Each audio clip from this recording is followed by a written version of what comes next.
இங்கே நகரங்களில் எல்லாம் சமநிலை இருக்கிறது, ஆனால் மக்களிடத்திலே சமநிலை இல்லை. சென்னையிலே நாம் பார்த்தோம், தரையிலே நடப்பவர்கள் எல்லாம் தண்ணீரிலே தத்தளித்துக் கொண்டிருந்தோம்.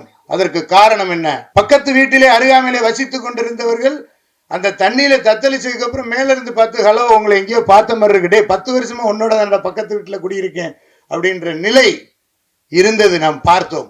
நான் இன்னைக்கு ஒரு வீட்டுக்கு நான் விருந்துக்கு போயிருக்கேன். 3 பிள்ளைய நல்ல கலர் கலரா 3 பிள்ளைய நிக்கிறாங்க, வாங்க வாங்க வரவேற்கிறாங்க, எல்லாமே கொடுக்குறாங்க.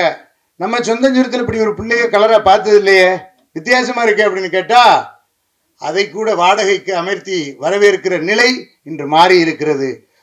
அதனால் தான் இன்றைய தினமும் அடிமைத்தனம் இருக்கிறது என்று பதிவிட்டு, ரொம்ப ரொம்ப பழைய பாடல்கள் எல்லாம் பார்த்தீங்கன்னா, வதனமே சந்திர பிம்பமோ அப்படிம்பாங்க. அது என்னன்னே தெரியாது நமக்கு.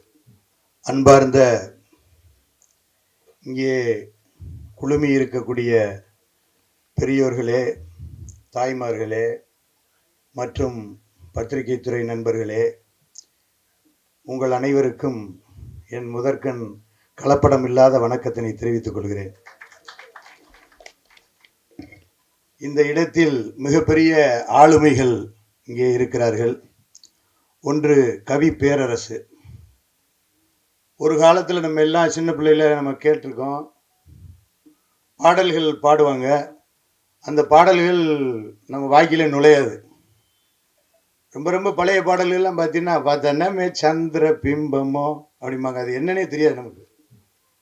அப்படி இருந்த ஒரு நிலையை மாற்றி கிராமத்தில் எடுத்து சென்று கிராமத்தினுடைய அன்றாட நிகழ்வுகளை மக்களின் காதுகளில் செவிமடுத்தவர் தான் கவி பேரரசு.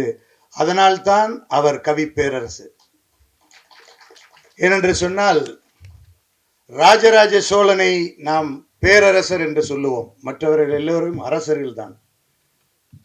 ஏன் ராஜராஜ சோழனை பேரரசர் என்று அழைக்கிறோம் என்று சொன்னால், அவர் கடாரம் கொண்டான் வரைக்கும் அவருடைய ஆளுமையை செலுத்திய காரணத்தினால்தான் அவரை பேரரசர் என்று அழைத்தார்கள்.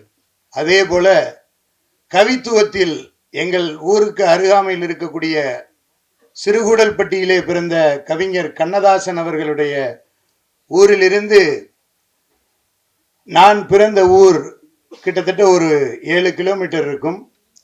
அவர் பாடல்களும் உலகம் முழுமைக்கும் பேசப்பட்ட பாடல்கள்.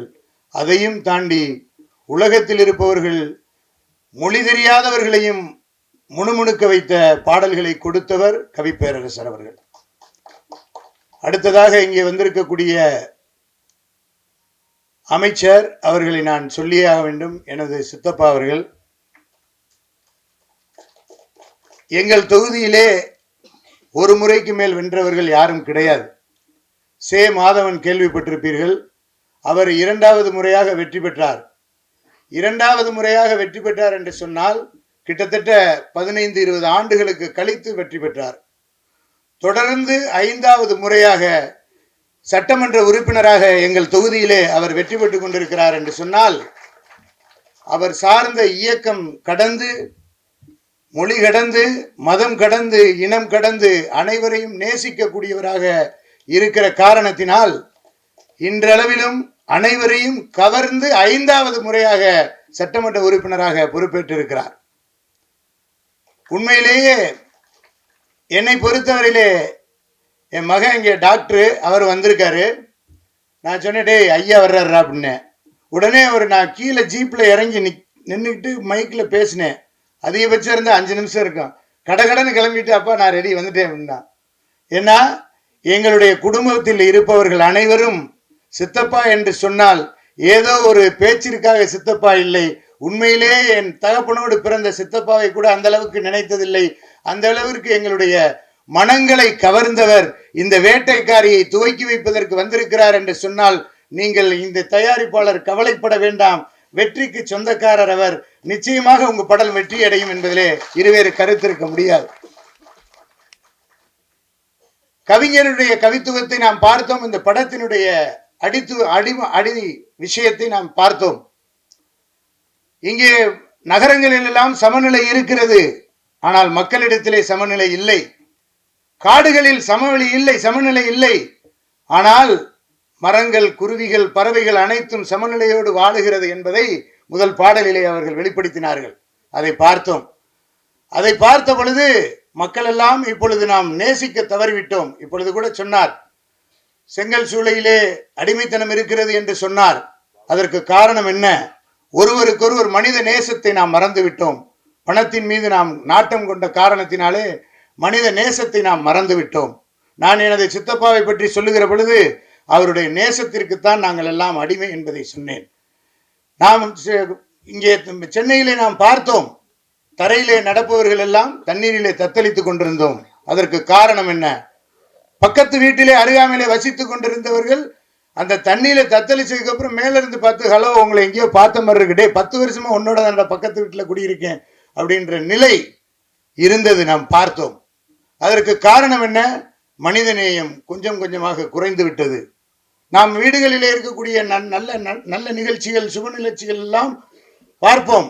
அங்கெல்லாம் பார்த்தீங்கன்னா, ஒரு கல்யாண வீட்டுக்கு போகிறோம், ஒரு துக்க வீட்டுக்கு போகிறோம், எந்த வீட்டுக்கு போனாலும் அந்த வீட்டில் இருக்கக்கூடிய சொந்தக்காரர்கள் எல்லாம் வரவேற்பாங்க. நான் இன்னைக்கு ஒரு வீட்டுக்கு நான் விருந்துக்கு போயிருக்கேன். 3 பிள்ளைய நல்ல கலர் கலரா 3 பிள்ளைய நிற்கிறாங்க. வாங்க வாங்க வரவேற்கிறாங்க, எல்லாமே கொடுக்குறாங்க. நம்ம சொந்தஞ்சூரத்தில் இப்படி ஒரு பிள்ளைய கலரா பார்த்தது இல்லையே, வித்தியாசமா இருக்கே அப்படின்னு கேட்டா, அதை கூட வாடகைக்கு அமர்த்தி வரவேற்கிற நிலை இன்று மாறி இருக்கிறது.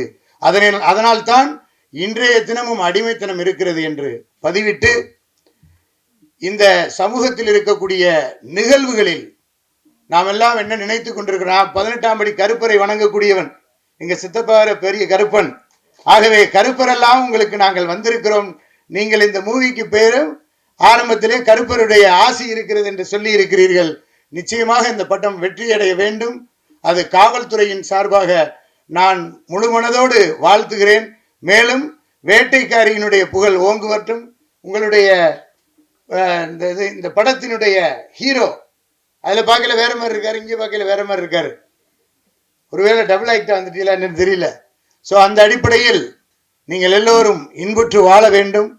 அவர் நம்ம வேலுசாமி கேட்டுக்கொண்டது போல நீங்கள் எல்லாம் படத்தை தியேட்டரிலே சென்று பார்த்தீர்களானால், இப்பொழுது இது போன்ற புதுமுகமாக வரக்கூடியவர்கள், புதுமுகமாக வரக்கூடிய தயாரிப்பாளர்கள் எல்லாம் ஓங்கி வளர்வதற்கு ஒரு வழிவகை இருக்கும் என்று கூறி, என்னையும் இந்த மிகப்பெரிய ஒரு விழாவிலே அழைத்ததற்கு மீண்டும் ஒரு முறை கலப்படம் இல்லாத நன்றியினை தெரிவித்து உரைக்கு திரையிடுகிறேன்.